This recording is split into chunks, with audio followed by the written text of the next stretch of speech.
The Black Korean heritage title The Dying Millionaire was left alone in a cold hospital bed until the maid's daughter arrived with a secret that disinherited his sons. Blood is thicker than water, they say. But loyalty runs deeper than both. Pause button before we begin. A message to every viewer: this story will break your heart, ignite your fury, and leave you breathless.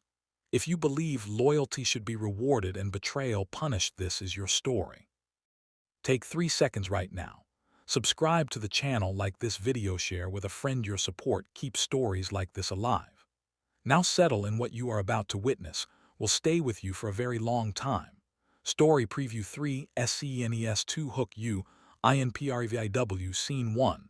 The cold room. A vast hospital room bathed in the sterile glow of fluorescent lights that never quite reach the corners. Monitors beep in a slow, mechanical rhythm, each tone a quiet reminder of time slipping away, of a body still present but a life already receding like a tide. Richard Elliot Thompson, once the most powerful man in the city, lies barely moving beneath a thin white sheet that does little to ward off the chill seeping through the walls. His face, once commanding boardrooms with a single steady glance, is now gaunt and hollowed, the sharp lines softened by illness and the particular vulnerability of a man who has finally run out of things to manage.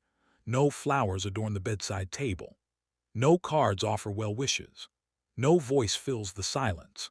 Just the distant hum of the IV pump and the cold gray light of a winter afternoon pressing against the frosted window, casting long shadows across the eggshell white walls. The room smells faintly of antiseptic and loneliness, and Richard Thompson, who built an empire with his own 2 hands, lies at the center of it all and wonders how it came to this. Preview Scene 2. The Laughing Sons. 2 well-dressed men stride down the hospital corridor, their expensive leather shoes clicking sharply against the linoleum in a rhythm that is somehow too assured, too untroubled, for a place devoted to illness and suffering.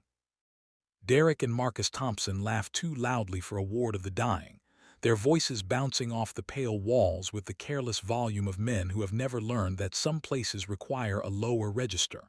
They pause outside room 14. Their laughter fades into calculated whispers. Their eyes slide toward the door, not with worry, not with sorrow, not with the weight of sons who are watching their father disappear. With calculation. Derek checks his watch, the gold face catching the overhead light in a brief, cold flash. Marcus scrolls through real estate listings on his phone, already imagining the family home repainted and repurposed, the study cleared of his father's old books. Their father is still breathing inside that room, but in their minds the inheritance has already been divided, the empire carved up like a prize at a banquet they never earned, and no longer pretend to feel guilty about wanting.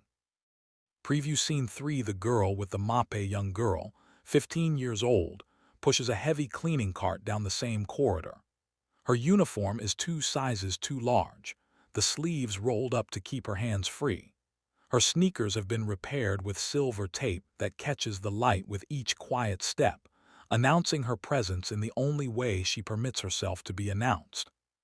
Sophie Elena Santos pauses at room 14, knocks gently before entering, a courtesy that no one else in this corridor has thought to observe, and slips inside. Her dark hair is pulled back in a simple ponytail. Her eyes hold a quiet watchfulness that belongs to someone much older, the particular stillness of a person who has learned early that paying close attention to the world is both a survival skill and a form of love. She does not know it yet. But in the next 72 hours, she will hold the fate of an empire in her small, steady hands, not through force or fortune, but through the simplest and rarest quality any person can possess. She shows up, and she sees. Chapter 1. The Fallen King. The Great Betrayal. The city of Harlow never truly slept, but on the 14th floor of St. Augustine Medical Center, the world had arrived at something very close to stillness. Room 14 was a private suite, the kind that cost more per night than most families spent in a month, and yet it felt like the loneliest square footage in the building. The walls were eggshell white, clean and unmarked, except for a faint crack near the ceiling cornice that Richard had studied for hours during the sleepless stretches that had become his most honest form of insomnia. The curtains were the color of old bones. The window beyond them showed a narrow slice of the city skyline, the winter sky pressing down on it in various shades of gray. And in the center of it all, surrounded by machinery that breathed and measured and beeped at precise intervals on his behalf, lay Richard Elliott Thompson, 68 years old, founder and majority shareholder of Thompson Holdings, owner of 17 commercial properties across 3 states, and at this particular moment, a man completely and utterly alone. He had not always looked like this. In his study at home, there were photographs that documented a different version of the man, a lifetime of images that charted his ascent with the specificity of an unofficial biography. Broad-shouldered and sharp-eyed at 30, striding into his first real boardroom in a suit he had bought with his last month's salary, because he understood that the performance of confidence was as important as the substance of it. At 45, flanked by the mayor and a senator at the groundbreaking ceremony for the first Thompson Tower, squinting against the flashbulbs with the easy satisfaction of a man who had willed something from nothing. At 52, seated beside his wife, Margaret, at their anniversary dinner, his hand covering hers on the tablecloth in the unconscious gesture of a man who knew exactly where the center of his life was, even if he didn't always act like it. He had built his fortune not by inheritance. His father had been a mill worker, his mother a seamstress, but by the specific, compounding sacrifice of decades. 22 years of 60-hour weeks that had cost him more than he had known he was paying at the time. Missed birthdays that still surfaced in his memory with the sharpness of something never properly healed. Cold dinners eaten alone at his desk, the city humming indifferently beyond his office window. Prayers whispered in the dark during the worst stretches, not to God exactly, but to the idea of a future that would vindicate the present. He had believed, deeply and with the particular foolishness of a man who expresses love through provision rather than presence, that wealth was a language his sons would one day learn to read, that the empire he was building was a long, complicated letter full of love, even when it came wrapped in silence and long hours, and a father who was never quite there. He had been catastrophically wrong. He understood that now with the clarity that terminal illness tends to bring that brutal editorial process that strips away every comfortable interpretation and leaves only the thing itself. He lay in the thin light of the hospital room, his chest rising and falling with the careful, measured effort of a man whose body was winding down, and he let the truth of it settle in without flinching. The cancer had started in his liver 14 months ago and spread with quiet efficiency through the rest of him. The doctors spoke in the careful euphemisms of their training, choosing the gentler vocabulary of decline over the blunt arithmetic of what the charts actually said. Richard had read the charts himself during the long nights, when the nurses did their rounds and left the room in the brief, anonymous quiet that was his only real privacy. 2 weeks, perhaps less. He had accepted the timeline with the stoic composure that had always been his default, the same calm he brought to hostile takeovers and failed negotiations, and the raw, devastating morning after Margaret's funeral, when he had gone directly from the cemetery to his office and sat at his desk for 6 hours without doing anything at all, simply inhabiting the silence because there was nowhere else to put the grief. His sons had visited twice in 3 weeks.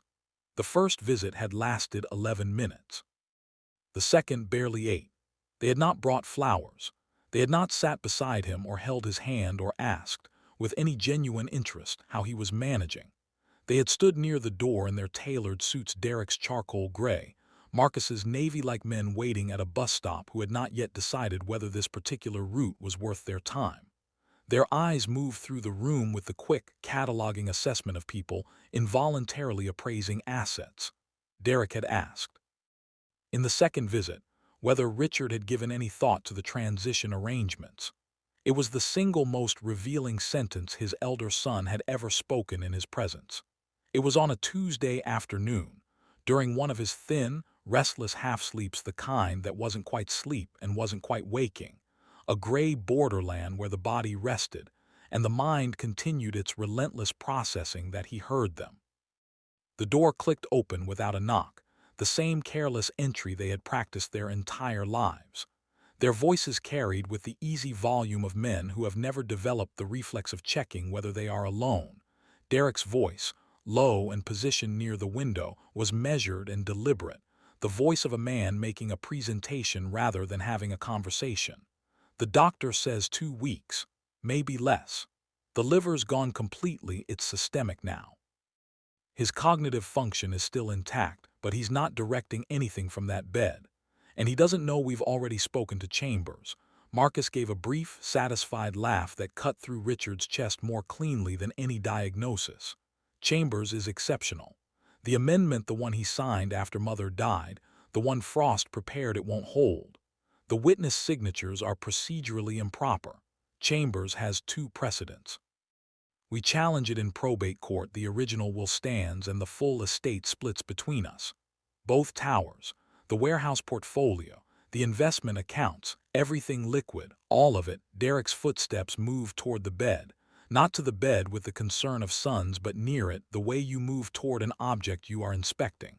What about the Santos woman, the housekeeper?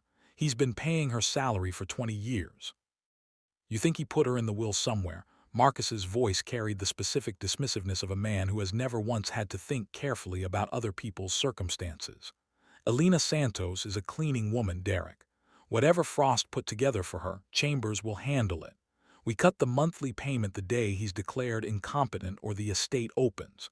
She'll have no legal standing, no resources to fight it, and nowhere to go. She'll be gone inside a month. A pause. Her and that strange, quiet daughter of hers. Richard lay perfectly still. His hands were folded on the thin blanket above him, and they did not tremble. His face did not move. He was a man who had spent 40 years controlling rooms and controlling himself, and that discipline did not abandon him now, even as something collapsed slowly and permanently, in the part of him that had held onto the hope that he was wrong about his sons, that the calculation and the entitlement and the slow disappearance of anything resembling genuine feeling were phases, or survivable friction, or the difficult posturing of men who would find their way back to something human. There was no finding their way back. He understood that now, lying in the white room with their voices in his ears. They had been waiting for this. This was not a response to any particular provocation. This was the shape of who they were. He had funded it. He had enabled it with every payment and every quiet forgiveness, and every time he had resolved their disasters rather than let them bear the weight of consequence. He had built the very men who were now standing in his hospital room, calculating the value of his estate, while he drew his last weeks of breath. The door opened and closed. Their footsteps receded down the corridor, and Richard Thompson lay alone in the white room and let the tears come without fighting them, the way he had not permitted himself to cry since the morning after Margaret's funeral. They slid from the corners of his eyes into the gray hair at his temples and soaked silently into the pillow, and no one saw them. He thought of Elena Santos. He thought of the chicken and rice soup she had left on his kitchen counter the week after Margaret died, arriving unannounced, quietly prepared, set out with a folded paper towel and a sprig of cilantro floating on the surface, because that was what her mother had always put on soup, and she thought he might like it. He had eaten it at midnight, standing at the counter in his dressing gown, and it had been without question the only meal he had truly tasted in 3 weeks. He thought of 20 years of her presence in the house, steady, dignified, never overstepping, never making him feel observed or pitied or managed. He thought of her daughter, Sophie, who had appeared in the kitchen doorway one afternoon 4 years ago holding a copy of Steinbeck, and asked him, in a complete and careful sentence, whether he thought East of Eden was about forgiveness, or whether it was about the impossibility of it. He had put down his newspaper and looked at her for a long moment, and then told her to sit down, because that was a question worth taking time with.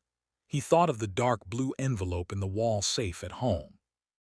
He thought of Gerald Frost and the 2 notaries from out of state, and the 14 months of quiet preparation that had accumulated in that steel box against a day he had hoped might not arrive as quickly as it had.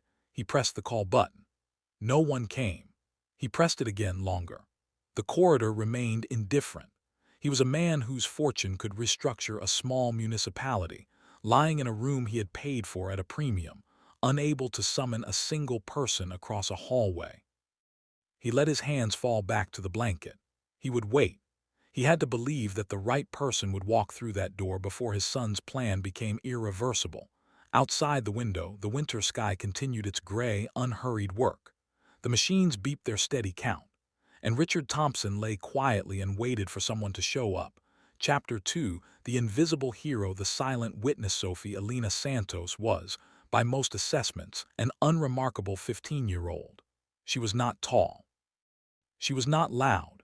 She was the kind of person that adults in a hurry looked through rather than at, and she had learned from early and instructive experience that this was not a limitation. Invisibility, properly understood, was a form of access. It let her be present in rooms where people forgot to curate themselves, where conversations happened that would have been modified by an aware audience. It let her observe, listen, remember, which she had come to believe by 15 was the more interesting half of being alive anyway. She had been accompanying her mother to St. Augustine every Tuesday and Thursday for 3 weeks, since Mr. Thompson's transfer from the private clinic downtown. Elena Santos had arranged a part-time cleaning contract through the hospital's facilities management company, partly because the rate was good, and partly because Elena was constitutionally incapable of sitting at home, while a man she respected was left to diminish in a hospital room without someone ensuring his sheets were changed with care. It was not sentiment exactly. It was a standard of conduct that Elena had applied to everything in her life for as long as Sophie could remember. Sophie helped because her school finished early those afternoons, and because she had, on only her second visit, discovered something that rearranged her understanding of why she was there. Mr. Thompson had seen the worn copy of Steinbeck's East of Eden tucked under her arm, and something had changed in his face. Not dramatically. A small shift, the way a tightly closed fist loosens one finger at a time. He had looked at the cover and said, barely audible but entirely deliberate, page 112. Start from there if you don't mind. She had read to him for 40 minutes while her mother worked the corridor outside.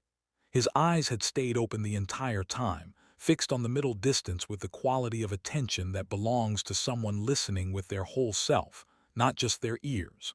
When she stopped at the end of a chapter, he said, "The next part is better," so she continued.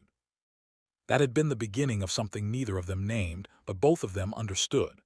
Their sessions grew in length, in depth, in the kind of conversation that crosses ordinary boundaries between a 68-year-old millionaire and a 15-year-old girl with taped sneakers, because what they shared turned out to be more substantial than what divided them. They both paid close attention. They both believed that language mattered. They both preferred honest silence to comfortable noise.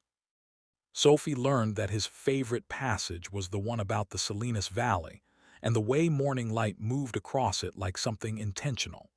She learned that he had once written 70 pages of a novel in his mid-20s, set it aside when the business consumed everything, and still thought about it in the way you think about a version of yourself you chose not to become. She learned once, when she read a passage about grief and permanent absence, and he was quiet for a long moment afterward, she learned that when she asked whether he wanted her to stop, he said no. She would have liked that part, and the way he said it told her everything she needed to know about who he had been at his best. It was on a Thursday afternoon that Sophie arrived to find the voices. She had knocked, as always. No one had answered. She opened the door, a narrow crack, and understood within 3 seconds of the voices reaching her that something in the room's ordinary geography had been replaced by something dangerous. She recognized the men immediately from photographs she had seen in the study at the house. Derek, older, sharper, with the controlled bearing of a man managing a permanent low-level contempt. And Marcus, broader and louder, the one who had 2 years earlier come into the kitchen while Elena was preparing Mr. Thompson's lunch, and said the house smelled like foreign food, and laughed as though rudeness were charm. She stood in the doorway, half in, half out, with the careful, absolute stillness of a person who knows that the moment you move is the moment you become visible. Mr. Thompson appeared to be sleeping. The machines beeped their rhythm. The two men spoke with the unguarded confidence of people who believe they are alone. She heard every word. Chambers, the witness signatures, the 2 weeks, the plan to cut Alina's payment the day the estate opened, the dismissive certainty that neither she nor her mother would have any legal footing to resist. She heard her own name spoken with the carelessness of someone referring to furniture that is in the wrong room and will soon be relocated. She held herself absolutely still and committed every word to the part of her memory she had trained, through years of reading and attention, and the specific discipline of a girl who understood that what you hold in your mind might one day be the most important thing you possess. Derek moved toward the door. Sophie pulled back into the corridor, pressing herself behind the cleaning cart. They walked past without a glance. She was, to them, part of the architecture. She counted 10 seconds. Then she slipped into room 14, closed the door quietly, and crossed to his bedside. His eyes were open. They found her with an immediacy that told her he had been awake the entire time. Sophie. His voice was thin but steady, carrying the authority of a man who has already decided what needs to happen next and is waiting for the right person to begin it. You heard them. Yes, Mr. Thompson. How much? She met his gaze directly. Everything. In that moment, across the narrow space of the hospital room, something passed between them, the particular recognition of two people who see the same thing at the same time and understand what it requires of them. He studied her face with care, looking not for reassurance but for what was actually there. What he found, apparently, was sufficient. Pull the chair closer, he said. I need you to write something down. She reached into her bag for the notebook with the spiral binding and the faded blue cover. She uncapped her pen. Her hands were steady. Yes, Mr. Thompson, she said. I'm ready. Chapter 3. The treasure hunt. The secret will. What Richard Thompson told Sophie that Thursday afternoon took 22 minutes of careful, deliberate speech. He paused often to manage his breathing, to find the precise word, to ensure she had written each detail exactly before he moved to the next. She wrote everything down in her small, exact handwriting, the pen moving steadily across the pages of the notebook as his voice filled the quiet room, the address of the house on Meridian Place. The 5-digit combination for the wall safe, 1948, the year of his birth, chosen because the most important codes are the ones you will never forget under any condition. The color and appearance of the envelope, dark blue, sealed with red wax bearing his personal signet impression. The location of the spare safe key taped with yellowed tape to the back board of the Hemingway A Farewell to Arms, 3rd shelf from the top, 7 books from the left in case the combination failed or circumstances required a secondary approach. He described the study as a man describes a room he loves. The heavy oak desk with its accumulated archaeology of papers and pen pots, and the small framed photograph of Margaret that had lived in its upper right corner for 30 years. The worn leather chair that had fitted itself, over decades, to the specific contours of his body. The smell of the room, old books, brass polish, the faint ghost of pipe tobacco from a habit abandoned 20 years ago but never fully exorcised from the wood and fabric. He described it the way you describe a gift, and she understood that it was both a set of instructions and something more than that. The envelope contains an amendment to my will, he said, his voice gaining a steadiness that the medication had not permitted for several days. Not the amendment that Chambers believes he can challenge. A separate document, prepared by Gerald Frost 14 months ago at his offices. Independent witnesses from outside the state, no prior connection to anyone in this matter, including Frost. A medical assessor was present at the signing and certified my full cognitive competence. A certified copy has been held in a deposit box at First National for 14 months. He paused. My sons do not know it exists. They have constructed their entire plan around the wrong document. He looked at her with the deliberate directness he had once used in boardrooms when he needed the person across the table to understand that the next thing he said was the thing that mattered. The amendment names your mother, Alina, as the primary beneficiary of the Meridian Place residence and establishes a trust of $800,000 for her sole benefit and use. She worked for this family for 20 years with loyalty and dignity I failed, for too long, to properly honor. I am correcting that now." He paused again, and when he continued his voice had shifted to something quieter and more precise. "It also names you, Sophie, as the primary trustee of the Thompson Foundation, $11 million in charitable endowment to be activated on your 18th birthday, with full authority to direct its distributions without restriction." Sophie did not move, did not react visibly. She continued writing.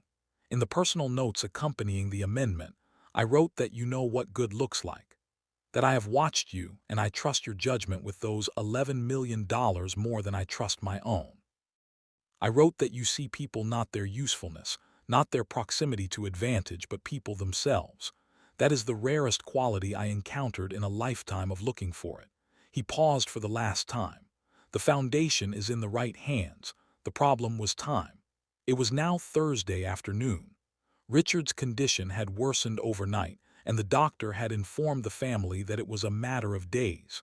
Derek and Marcus had responded by accelerating their timeline.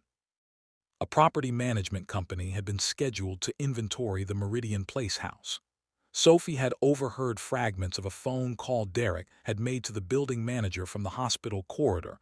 The locks were to be changed on Saturday. Friday, then. It had to be Friday.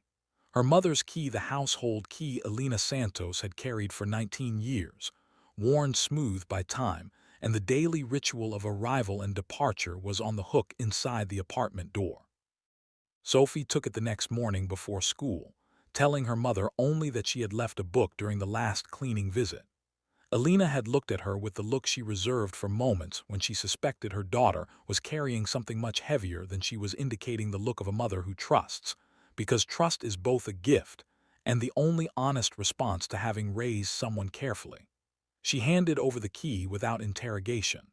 The Thompson house on a Friday morning was cathedral quiet. Sophie let herself in through the side entrance, the way she had always come with her mother. The entrance hall held its familiar smell of old wood and polished brass and the quality of accumulated time that old houses absorb into their walls. The grandfather clock ticked with indifferent precision.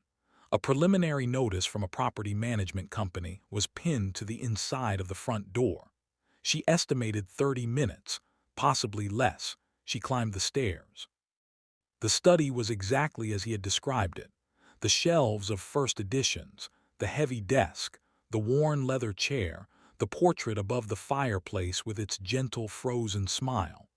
She found the Hemingway by running her fingers along the spines of the third shelf until she felt it, pulled it out, turned it over. The tape was yellowed and brittle with age. The small brass key caught the light when she peeled it free. She crossed to the safe, entered the combination.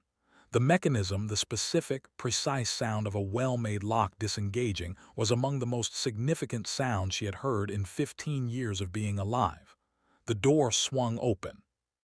Inside, documents in organized folders, a small velvet box she identified as significant and did not touch, a photograph of Margaret she recognized from the mantel downstairs and pressed flat against the steel back wall, exactly where he had said it would be. A dark blue envelope sealed with red wax. She reached for it. She had it in her hand. She was closing the safe when the front door opened downstairs. The voices identified themselves immediately. Marcus, volume first as always. Derek, tighter, more controlled, both with the purposefulness of men who have arrived earlier than planned.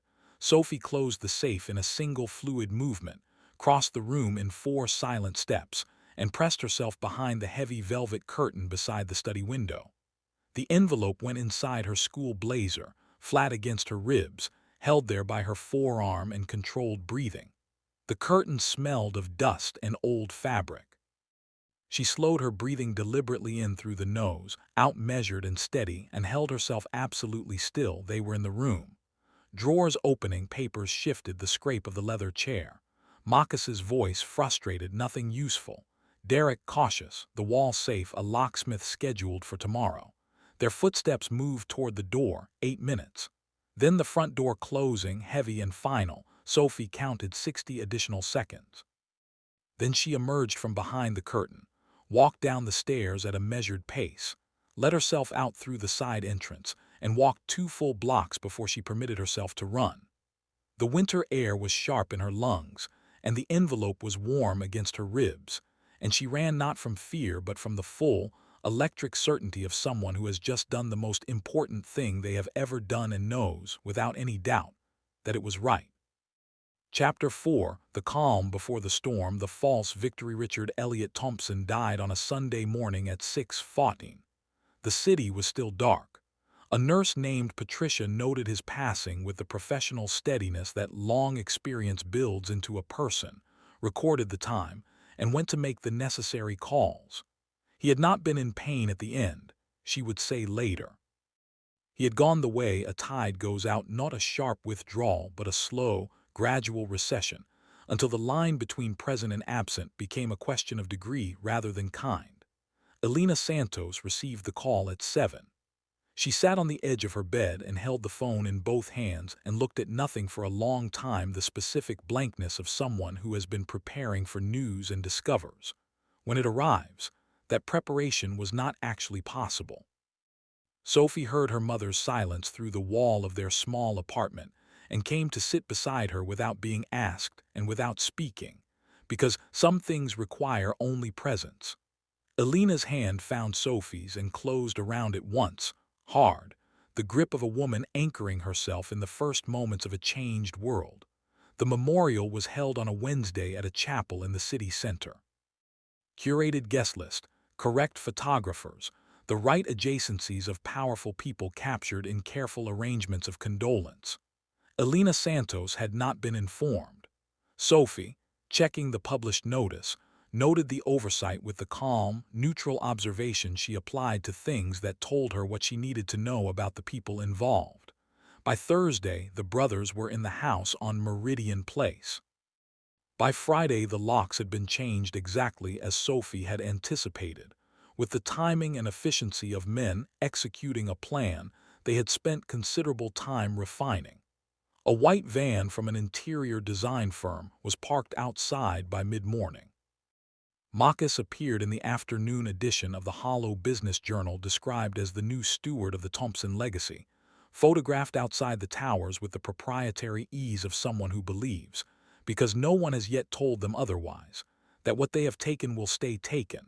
That Friday evening, a dinner, 12 guests, 3 bottles of Chateau Petrus from the cellar their father had assembled over 30 years, jazz from a small hired ensemble drifting through the high rooms. Marcus at the head of the table that had been his father's, raising a glass with the comfortable authority of a man who has rehearsed this moment so many times in imagination that its arrival feels like a memory. To my father, a man who built something extraordinary, and to us the men who will carry it forward, as it should be, as it was always meant to be, to family. Glasses clinked. The sound of it carried through the open windows into the quiet street, where the evening traffic moved on indifferent, and the city continued its ordinary work. Across the city, in a small apartment with mismatched furniture and a kitchen that smelled of cumin and garlic, and the faint sweetness of bread rising under a cloth, Sophie Santos sat at her desk. The dark blue envelope was on the surface in front of her.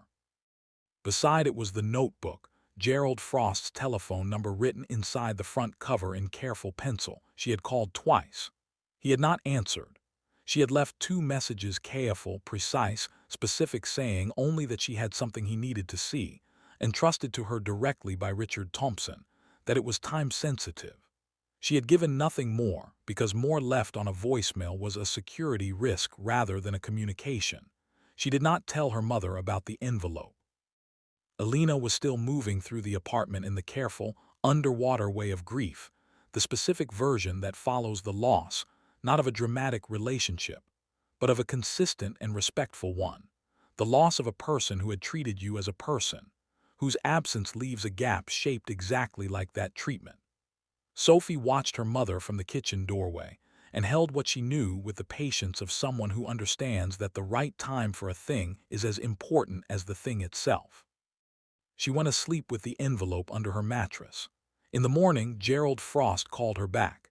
He was exactly the kind of man she had expected from Mr. Thompson's description, the careful, economical voice of someone who communicates precision through restraint rather than volume.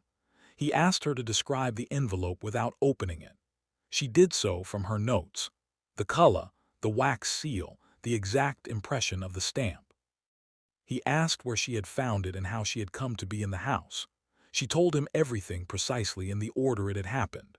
When she finished, the silence on the line lasted long enough that she checked the connection. Then Gerald Frost said, "Sophie, do not open the envelope. Do not show it to anyone, not yet. Not the brothers, not anyone else. Can you come to my offices Monday morning at 9? I will send a car." "Yes, Mr. Frost." She set the phone down. She walked to the kitchen, where her mother was making coffee with the mechanical precision of a body that has given the morning ritual to muscle memory while the mind is somewhere else. Sophie sat at the table and watched Alina's hands, steady and brown and familiar, hands that had cleaned a man's house with care and made his soup with cilantro and brought it to him when the world went dark, and she thought, "He saw you, Mama. He saw you the whole time. And what he saw, he valued." She did not say it yet. She carried it instead, with the rest of what she knew, in the quiet space inside her chest where important things were kept until the right time. Chapter 5. The grand reveal, the final resolution. The reading of Richard Thompson's will took place on a Tuesday at 9 o'clock in the offices of Frost and Associates on the 9th floor of the Hollow Commerce Building. The conference room was formal in the way of a room that has witnessed important things and arranged itself accordingly. Mahogany table polished to a reflective depth, leather chairs that spoke of permanence, framed certificates on cream walls. Coffee had been set out, but the temperature of the room was not suited to drinking it. The air held the compressed stillness of people who know something is about to be decided and are making careful assessments of what that decision will look like from their respective positions. Derek and Marcus arrived 8 minutes early, with Chambers. They arranged themselves at the near end of the table with the easy, deliberate composure of men who have already read the last page of a book and are sitting through the earlier chapters as a courtesy. Derek's posture was controlled. Marcus's hand rested flat on the table with the studied casualness of a man suppressing urgency. Chambers had the particular contained alertness of a lawyer who has spent the preceding week finding every possible angle and is confident he has found them all. Alina Santos arrived 4 minutes later, in the dark coat Sophie had ironed carefully the night before. Sophie walked beside her in her school uniform, carrying a brown paper folder that she set on the table in front of her when she sat, placing both hands on top of it in the manner of someone indicating that this object is precisely where it is supposed to be. Marcus looked at the folder. His gaze moved from it to Sophie's face, and then to Derek's, and a question that had not yet crystallized began, visibly, to form. Gerald Frost entered at exactly 9, set his leather binder on the table, adjusted his glasses, and began without preamble. He read the standard estate provisions first, the commercial portfolio, both towers, the warehouse group, the investment accounts divided equally between Derek and Marcus, subject to a 5-year independent management review and a morality clause with conduct requirements attached. The performance conditions. The oversight structure. Marcus straightened slightly. Derek's expression eased a degree. Chambers made a careful note. This was the shape they had expected and prepared responses for. Frost reached into his binder and removed a document that none of them except Sophie, and except Frost himself, had seen before. The paper was crisp. The notary seals were unmistakable. "I will now read the final amendment to this will," Frost said, with the authority of a man for whom the law is not an adversarial instrument but a precision tool. Executed 14 months ago at these offices, witnessed by 2 independent notaries from outside the state of Harlow, neither of whom has any prior relationship with any party in this room, including myself. A certified copy has been on deposit at First National Bank for 14 months. The original was held in private safe storage at the family residence and has been recovered and authenticated. He looked over his glasses, briefly and directly, at Chambers. "You are welcome to challenge this document. You will not succeed. May I continue?" Chambers sat back. The silence was complete, Frost read. The family residence at Meridian Place along with its contents, furniture, and attached lands bequeathed in full to Elena Maria Santos, in recognition of 20 years of faithful service. A trust fund of $800,000 established in her name, administered by Frost and Associates for her sole benefit and use. Elena Santos made no sound. But her right hand, which had been folded in her lap with the controlled composure of a woman who has spent 20 years calibrating the amount of herself it is appropriate to show in formal rooms, moved slowly across the table until it found Sophie's. She held her daughter's hand. Sophie held hers back. Neither of them looked at the brothers. The Thompson Foundation, endowed at $11 million, placed under the sole trusteeship of Sophie Elena Santos, to be activated on her 18th birthday, with full authority to direct its charitable distributions as she sees fit, without restriction from the estate executors beyond standard fiduciary compliance. And then Frost read the personal note. In Richard Thompson's own words, dictated on the afternoon of signing with the precision of a man who had thought carefully about every syllable, Sophie knows what good looks like. She has always known. I have watched her and I trust her judgment with this foundation more than I trust my own. She sees people, not their usefulness, not their position, not their proximity to advantage. She sees people. That is the rarest quality I encountered in a lifetime of searching for it. The foundation is in exactly the right hands. Marcus was looking at Sophie with an expression she had no precise name for. Not anger, yet anger would come later in private. This was something rawer and more final, the look of a man being shown, without cruelty but without softness, the true and complete measure of what he had failed to be. Derek spoke in a voice so quiet it was nearly a whisper. "This isn't she's a child. She's the housekeeper's daughter." Frost set down the document with deliberate care. "She is the person your father chose. I would suggest, with respect, that the most productive thing you can do with that information is to consider seriously why he made that choice." Two members of building security entered at 10:15 to escort Derek, Marcus, and Chambers from the premises, a precaution Frost had arranged with characteristic thoroughness. Chambers gathered his documents in a silence that said everything his professional composure prevented him from expressing. They left without another word. The door closed softly. In the sudden and absolute quiet that followed, Elena Santos began to cry. Not with despair, not the crying of a woman undone, but the crying of a woman who has been carrying something very heavy for a very long time and has finally, with permission, been allowed to set it down.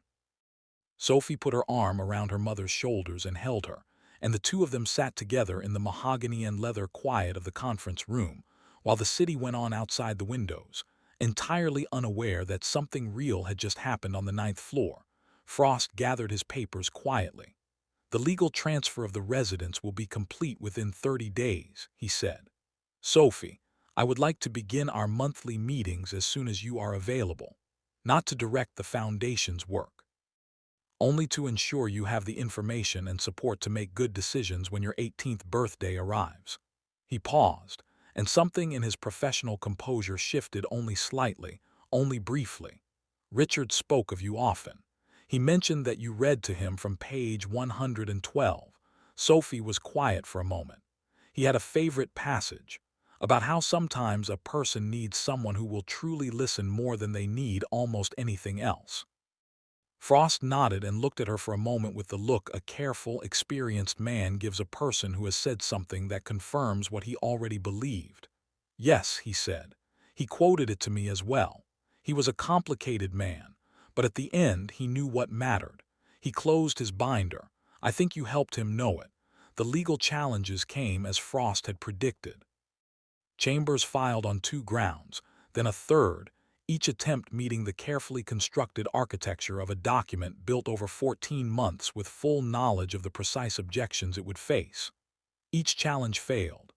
Each ruling accumulated into a record that made the next attempt more expensive and less viable. By the 8th month, Chambers had quietly withdrawn, and the brothers' new counsel had signaled willingness to let the estate stand. Marcus made one attempt to approach Elena Santos directly, outside the house on Meridian Place, 3 months after the reading of the will. He came alone, without Derek, without Chambers, in a way that suggested the visit was not entirely strategic, that something in it was personal in a manner he would not have admitted. Elena Santos looked at him with a composure so complete, so rooted in a dignity that required nothing from him, and feared nothing he could offer or withdraw, that he turned and walked away without speaking. He did not return. Derek's response was quieter and stranger. 6 months after the reading, he arrived alone at Frost's office and asked, without explanation, whether there was any personal correspondence from his father, anything not related to the formal estate proceedings. Frost had, in fact, one sealed envelope that Richard had given him with instructions to deliver to Derek 6 months after the estate settled, no sooner. He handed it over. Derek took it without opening it in the office and left. What the letter said was never disclosed. But 12 weeks later, a mutual acquaintance mentioned in passing that Derek Thompson had made an anonymous donation to a food bank in the city's eastern quarter, a donation of precisely $40,000. The same amount to the cent that he had once removed from his father's company accounts, and had believed for 15 years that no one had counted. Some debts are finally paid in private when there is nothing left to protect. On the morning of Sophie's 18th birthday, 3 years after the reading of the will, on a clear October morning that came in gold and blue through the high windows of the study, she sat at Richard Thompson's desk in the house on Meridian Place that was now her mother's home, and opened the Thompson Foundation's first grant cycle. She had spent 2 years preparing. Monthly meetings with Frost, quiet and thorough. Visits to shelters, community centers, schools in the eastern districts, palliative care wards, food programs. Conversations with the people doing the work rather than the people managing the people doing the work. She had listened in the way Mr. Thompson had modeled, fully, without an agenda, without the distortion of having already decided what she was going to hear. The first grant, $120,000, went to an educational support program for children of low-income families in Harlow's eastern districts. The second grant went to a companion nurse program at St. Augustine Medical Center, specifically for the private suites on the 14th floor. A dedicated staff member whose sole responsibility was ensuring that no patient in those rooms was left without human company during the long, quiet hours when the corridor went still, and a person lay alone in the mechanical rhythm of machines, listening to their own time running out. She wrote a brief note to accompany the second grant, addressed to the nursing staff of the 14th floor. No one should be alone in that room. Not ever again.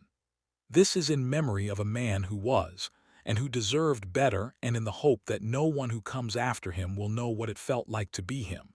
She sealed it and set it with the outgoing correspondence. Then she leaned back in the leather chair, Richard Thompson's chair, shaped over decades to the specifics of a man no longer in it, and looked around the study. The shelves of first editions. The Hemingway, still in its place, with the small tape mark still visible on the spine. The portrait of Margaret above the fireplace. The morning light moving across the floor in long golden bars that shifted slowly with the turning of the day. She thought about a cold room and a thin white sheet. About an old man who had made one last correct decision at the end of a life full of complicated ones. About a dark blue envelope pressed flat against her ribs while she counted her breathing behind a dusty curtain. About her mother's hand finding hers across a conference table polished to a mirror shine. About the specific and irreplaceable weight of showing up every Tuesday, every Thursday, with a worn Steinbeck and steady hands simply because a person needed to be seen. Simply because noticing that someone was a person and treating them accordingly was not a small thing. It was perhaps the only thing that finally mattered. Sophie Santos, 18 years old, daughter of Elena, trustee of the Thompson Foundation, opened the next file on her desk. And she got to work. Blood is an accident of birth. Loyalty is a choice made every single day. Richard Thompson had 2 sons. He also had a woman who brought him soup when the world went dark, and a girl who read him Steinbeck and listened without an agenda. In the end, he did what every honest heart knows is right. He followed what was real.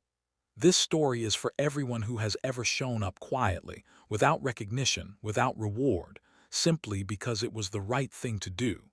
And for everyone who has ever been the one finally seen. Subscribe, never miss a story like If this moved you, share someone needs this today. And next.